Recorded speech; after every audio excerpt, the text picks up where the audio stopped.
The LSWA officially came out with the rankings. You guys #1, the Rams coming in as #3. So big matchup coming in. Just tell me expectations going in for week 1, this giant matchup. Well, I knew it was going to be a big matchup before they came out with the rankings. Acadiana is always a really good football team, and it's always been a good ball game for us whenever we played in the past. Since I've been the head coach here, we've never come out on the winning end of that. So, it'll be a good gauge of where we are, particularly this early in the season. Playing someone that good. It'll put a microscope on some areas that we need to continue to improve on. And so, we do like the respect that people give us in our football program. I think our kids have earned it, but at the end of the day, being ranked #1 at the very beginning of the season really doesn't do you any good other than put a target on your back. And so we know Acadiana will come in here ready to play regardless of what the rankings are or what the situation is. Yeah, just tell me, how important is game 1 in setting the tone for the season? I think it's very important. We really kind of talked about that last week in the Jamboree, and really played kind of sloppy in a lot of areas. We had some big plays and, did enough to win the ball game, but at the end of the day, we've got some things we still need to clean up going into week 1, but I think you're right, particularly against a really good football team like Acadiana. It does set the tone for the season. Yeah, Acadiana coming in as the runner-up from last year. Obviously, they're going to be hungry going into this game. I mean, what particular challenges do they present for you guys? It's a lot of challenges. They bring back a lot of guys off of that football team, and I really think probably they have the same mindset that our kids did last year after we got beat in the state championship and had a lot of guys coming back. I think that gives them some motivation going into the season. So I think you'll see a very motivated team along with, a really talented team that's ready to play, that is really well coached, and they've been doing a lot of the same things for a lot of years, and so this will be nothing new to them. And then just getting to play Neville, a team like that, in a Jamboree, I mean, just how much did that get you guys prepared for this first week? I think it was a very good test. I knew going into it that Neville was going to be a really good football team, very well coached. It's always seems like the past few years that it's come down to the wire, one direction or another. And to be able to do enough to win the ball game at the end, I think gives our kids some confidence, knowing that Neville was a good football team.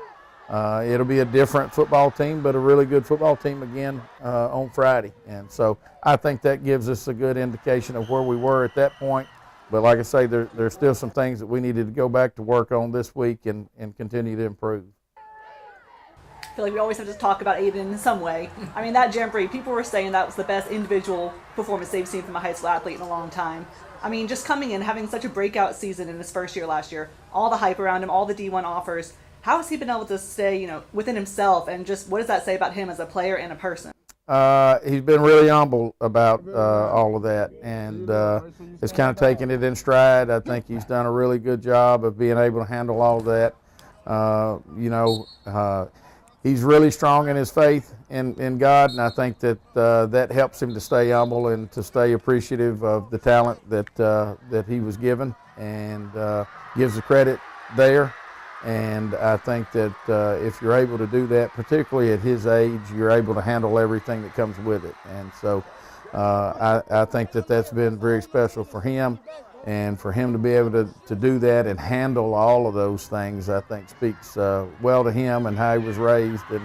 And so I'm very proud of him. There's not a more deserving kid. You like to see all of your kids do well. And, particularly the week that he had with his grandfather passing, and then, all of those things that come with the recruiting. And then he decided, finally made his decision, and there's been a lot going on for him, and to be able to handle that and just get out and push that aside and to get out and play like he did, I think just speaks, like you said, the kind of player that he is and the kind of person that he is. Mon Hudson, I know, wasn't able to play in the Jamboree. Just how is he looking for this week and hopefully be able to start game 1? It's just been an ongoing evaluation.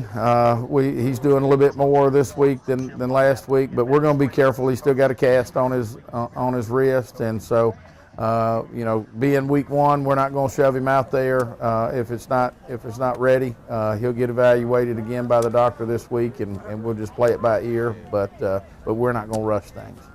With so much outside pressure, a lot of people already looking ahead to the postseason for you guys. Just how do you keep your guys focused one game at a time, especially with this first game being such a big game? Well, we talk about it all the time. I don't know that necessarily is the answer, but it's something that I have consistently talked about, that we don't need to forget. Just because you go to the state championship a couple years in a row and win it last year, that doesn't jump you all the way to there year to year. And so I think a lot of people, yes, they put us there, kind of like they did last year.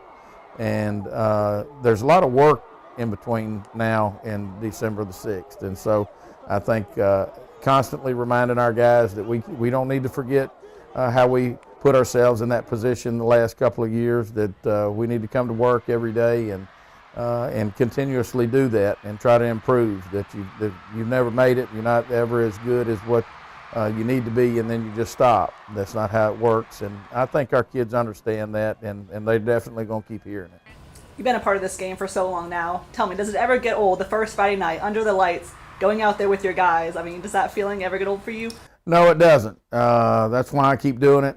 I'm very appreciative and blessed to continue to keep doing a job that I really love. I don't really feel like that I come to work every day. I feel like it's something I thoroughly enjoy, and I'll keep enjoying it as long as I can. I think that just the newness that it is to some of the kids whenever they get out there, I think is what I enjoy. I've been doing it a long time, and so even though I think there's times where you feel like you've been doing it a long time and you think, well, I've seen most everything that you can see, and then all of a sudden a kid will say something, or there'll be something that transpires that you're like, well, I've been doing it a long time, I haven't seen that. And so but I do. I think it's very special to just live those moments with the kids whenever there's new things for them and continue to enjoy that.